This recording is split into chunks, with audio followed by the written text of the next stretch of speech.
Bismillahirrahmanirrahim. Assalamualaikum warahmatullahi wabarakatuh. Hamdan wa syukran lillah, hamdan wa syukran bihudurikum. Alhamdulillahilladzi arsalahu bil huda wa dinil haq. Alhamdulillahilladzi an'ama alaina wa hadana ala dinil islam wal iman wa ihsan. Alhamdulillahirabbil alamin. Assalatu wassalamu ala sayyidina Muhammadin wa ala alihi washabihi ajma'in, amma ba'du. Ilahi anta maksudi wa ridhaka matlubi atini mahabbataka wa ma'rifataka wa atini ma'aka abadah. Di hadapan para ahli silsilah Thariqah Qadiriyah Naqsabandiyah Pondok Pesantren Suryalaya Senarasa, bil khusus guru mursyid kita Muhammad Abdul Ghazal Qaddasallahu sirah. Sebagai ungkapan terima kasih kita kepada beliau, tentunya dengan manaqib online sedunia ini kita jadikan wasilah. Kita doakan sama-sama semoga abah panjang umur, sehat walafiat, ditambah karomah barakah sama Allah sebagai wasilah ruh kita marifatullah, sekaligus sebagai wasilah untuk hajat-hajat kita baik dunia maupun akhirat. Semoga Allah ridho dan mengabulkannya. Al-Fatihah. A'udzubillahi minasyaitonir rajim. Bismillahirrahmanirrahim. Alhamdulillahirabbil alamin arrahmanir rahim maliki yaumiddin. Iyyaka na'budu wa iyyaka nasta'in ihdinas siratal mustaqim siratal ladzina an'amta 'alaihim ghairil maghdubi 'alaihim waladdallin. Amin. Kepada para wakil talqin Syekh Mursyid semuanya sangat kami hormati dan dimuliakan Allah. Penggagas manaqib di antaranya ada Ibu Hajah Susi milik kita, Umi Syahid, Ibu Kartini yang di Texas Amerika, dan Ibu Wahyuni yang di Inggris, dan ikhwan wal akhwat semua yang sama-sama belajar istiqomah untuk mengamalkan, mengamankan, melestarikan amaliyah suci yang kesukaan guru mursyid kita, yaitu manaqib. Semuanya yang tidak bisa kami sebutkan satu persatu, yang sangat kami hormati dan dimuliakan Allah Subhanahu wa Ta'ala. Puji syukur kita haturkan kepada Allah Subhanahu wa Ta'ala dengan ucapan Alhamdulillahirabbil alamin, di mana pada hari ini, waktu ini, detik ini kita telah dipilih sama Allah dengan barakah karma guru mursyid sehingga kita belajar sama-sama untuk istiqomah, yaitu dengan manaqib ini. Tiada ucapan kecuali dengan ucapan Alhamdulillahirabbil alamin.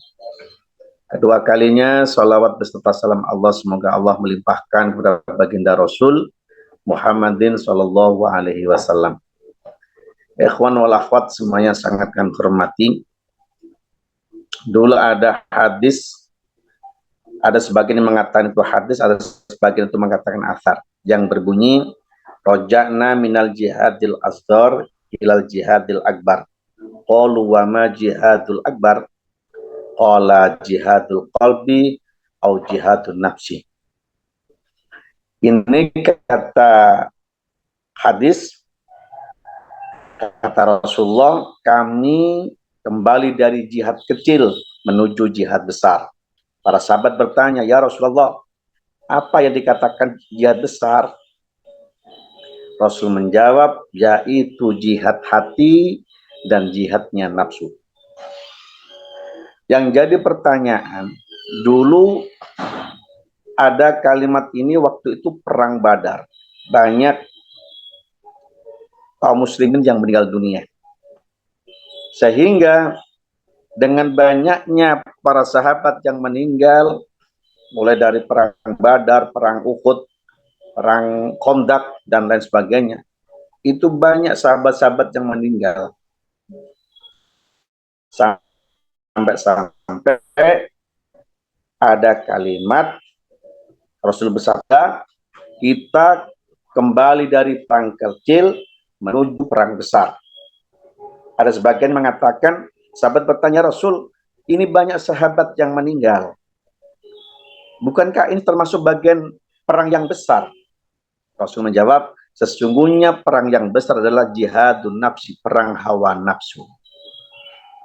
Ikhwan wal akhwat, hadis ini ada yang mengatakan dhaif, ada yang mengatakan Ini athar yang diriwayatkan oleh Ibrahim bin Abalah. Tapi yang jadi konteksnya sebagai motivasi, tentunya kita boleh mengambil hikmahnya dari situ. Apa?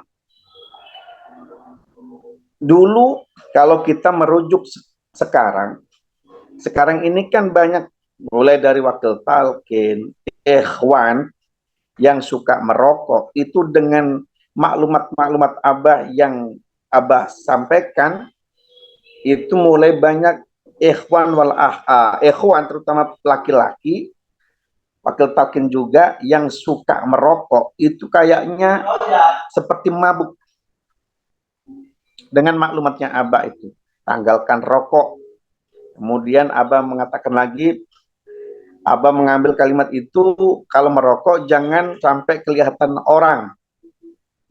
Sampai yang terakhir ada kalimat maklumatnya, kalau ingin merokok, sudah jangan memanggil Abah, bisa pindah agama lain. Yang jadi pertanyaannya adalah, apakah di zamannya Abah Anom ada larangan merokok? Sesungguhnya di zaman Abah Anom, itu larangan merokok sudah ada, cuman tidak dimaklumatkan. Dulu seperti almarhum Kiai Jezen juga, itu ahli rokok juga, ahli hisap. Abah juga, Abah Aos juga dulu perokok di zamannya Abah Anom. Tapi setelah itu, Abah pun kalimatnya seperti bahasa itu apa ya, dilulup. Kiai masih merokok. Nah, ini saya pernah mendengarkan ceritanya Kiai Zazen Basul Ashab itu waktu di Surabaya, waktu itu diundang sama Ustadz Ali. Iya Abah, terus di situ Abah itu langsung dengan spontanitas mengambil rokok. Nggak tahu dari mana itu rokoknya, langsung dikasihkan itu rokok. Setelah dirokok, kemudian besoknya sudah tidak terasa merokok, tidak mau merokok lagi. Jadi ada kalimat, perang besar itu secara umum orang fisik. Perang fisik itu bukan perang besar, itu perang kecil. Kenapa? Perang kalau ada sesama musuhnya kelihatan itu kecil. Kenapa? Karena kelihatan musuhnya dan ada menang dan kalah. Dan waktunya ditentukan. Sedangkan perang yang besar adalah perang hawa nafsu. Makanya dulu wakil talqinnya Abah Anom mesti disindir. Gimana kita bisa menahan hawa nafsu, menahan rokok saja tidak bisa. Ini harus diingat.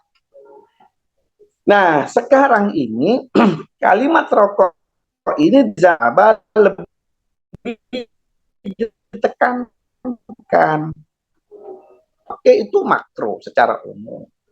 Tapi harus diingat, masa harus kiai-kiai, ulama-ulama itu mengikuti yang makro? Kan itu. Sebagaimana hadis Rasul, al-ulama warasatul anbiya. Ulama itu pewarisnya para nabi. Kita tidak mengatakan mesti dulu lah. Kita ngomong ulama. Ulama itu harus mewarisi apa yang dilakukan Rasulullah. Sedangkan Rasul itu lebih condong kesucian. Dari mulai ucapan, perbuatan, ketetapan, sampai hasadnya, itu semuanya selalu lebih ditekankan kebaikan. Sedangkan ulama sekarang ini kan lebih condong mencari hukum bagaimana yang sesuatu makruh seolah-olah apa jadi makruh, bukan haram. Contoh rokok. Banyak kiai-kiai itu lebih condong merokok. Padahal kalau di dunia pendidikan, contoh apa merokok itu, katakanlah kiainya boleh merokok. Yang jadi pertanyaannya, bolehkah santrinya merokok? Jawabannya, ada yang mengatakan santri boleh merokok. Tapi sekarang ada sebagian pondok pesantren itu melarang santrinya merokok. Alasannya kurang baik. Masuk ke dunia formal. Kira-kira merokok boleh nggak murid-murid itu? Katakan anak SD boleh gak merokok? Tidak boleh. Apa alasannya? Katanya ada yang mengatakan belum pantas. Oh kalau gitu SMP boleh merokok? Juga tidak boleh karena belum pantas. Belum kerja katanya. Oh kalau gitu SMA boleh? Pun tidak pantas. Kemudian kalau merokok itu tidak boleh, kenapa gurunya merokok? Ini kan lucu ini. Sesuatu yang aneh tapi nyata. Muridnya tidak boleh merokok, gurunya merokok. Makanya banyak orang sekarang zaman akhir ini, banyak yang itu rokoknya luar biasa. Memang pandai dalam menyampaikan fatwa-fatwa, tapi secara ilmunya kayaknya pintar, cerdas banget itu. Tapi kalau sudah ada kalimat merokok, itu hal yang sunnah. Gitu loh. Itu hal yang sunnah. Jadi merokok ini juga merugikan orang lain. Makanya guru mursyid mendidik kita, kalau kita ini belajar kesucian jiwa, kenapa kita lebih istiqomah melakukan yang makruh. Bahkan dalam dunia bertasawuf, bertoriko itu ada kalimat al-halalu bayyinun wal haramu bayyinun wa bainahuma mutasyabihat. Dalam dunia tasawuf, dalam bertoriko itu cuma dua konsepnya. Halal itu nyata, haram itu mutasyabihat. Nah, mutasyabihat itu bisa ada makruh, ada apapun. Maka disitulah guru mursyid menegaskan, kita ini belajar kesucian jiwa. Kalau kita ini tidak belajar dari sekarang, sampai kapan? Apalagi ulama-ulama ini pewarisnya para nabi, harus mewarisi apa yang dilakukan Rasul. Al ulama warasatul anbiya. Jangan sampai ulama itu cuma mewarisi pinter katakan pinter ceramah, tapi tidak pinter ibadah. Makanya ini Aba Aos, guru mursyid kita, Pangersa Aba ini, Qaddasallahu sirra, mendidik murid-muridnya supaya jadi murid jadi itu ikuti guru mursyid. Ada kalimat ittiba, mengikuti, ijtima, kumpul, terus mendengarkan, istimak, mendengarkan. Jadi selama ini kalau kita ittiba ke Abah, lihat Abah, apa yang disampaikan Abah? Abah itu bagian dari pewaris Nabi. Kenapa? Apa yang disampaikan Abah itu sesuai apa yang dilakukan Rasulullah. Ucapan Abah tidak pernah berkata sesuatu yang tidak memberikan kemanfaatan. Rasulullah begitu, selama tidak memberikan manfaat, diam. Itu pewaris. Sedangkan kita harus mencontoh siapa, harus ikut siapa kita. Kalau dulu ada Rasulullah, kita harus ikut Rasulullah. Tapi sekarang tentunya kita harus mengikuti yaitu orang-orang yang ucapannya seperti ucapan Rasulullah, gerakannya seperti Rasulullah, tingkah laku seperti itu, yaitu ulama. Yang lebih kita titik beratkan lagi, ulama yang mana? Yaitu ulama hal. Siapakah ulama hal itu? Ulama yang duduk, berdiri, dimanapun dia berada, selalu hatinya bersama Allah, selalu mengajak kebaikan-kebaikan, yaitu ulama mursyid. Dan kita ini sekarang ini tinggal apakah kita benar-benar berguru atau masih pura-pura berguru.